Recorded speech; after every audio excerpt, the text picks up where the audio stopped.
It would be fair to say that the benefits of putting a solar panel system on a roof or on a property are pretty well known to most people.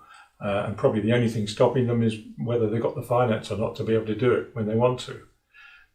Generally speaking, most properties that have solar on are people that actually own the property, and they're the ones that get the benefit of the system.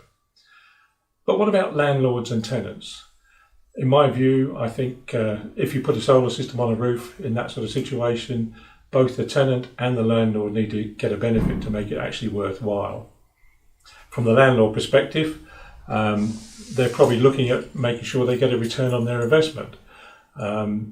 Generally speaking, in this sort of region, 6 to 8% return on investment is considered pretty good, and if you can get 10%, that would be probably like a premium. And I think that's where they'll be looking at. For the tenant to agree to pay more rent, they would need to see some sort of benefit themselves, I think, just for taking that, to agree to do that. There'd be no point just saying, put a system on that will save me $15 a week if that's all that the system will produce. So I think they need to see some sort of return. So for example, if a landlord decided, well, I'll put a system up if I can get $15 a week rent, the tenant would need to receive at least that much as an extra saving to make it justifiable for them to take the risk to agreeing to that process.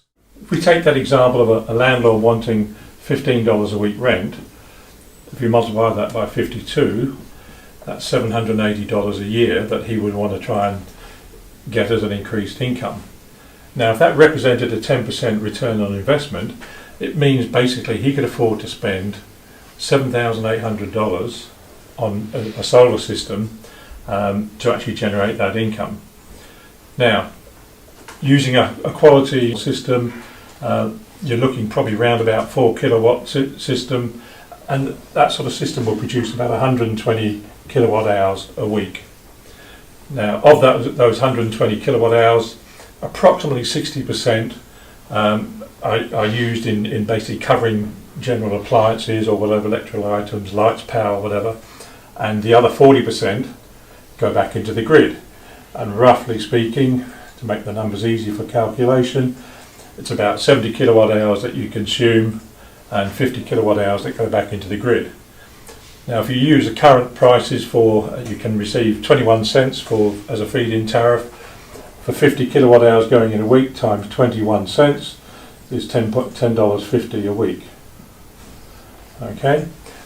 Using the current base price for electricity, roughly 31 cents. If you multiply that out, that's about $21.70 a week. So the net saving in total of those two amounts is $32.20. So to my mind, if your landlord has $15 of that, the tenant's left with $17.20. And that should cover any seasonal variations and obviously how much usage he has during the week. So that's just a sample example, and obviously different size houses will have different size systems and the numbers will change a little bit, but the principle's the same. They do stack up.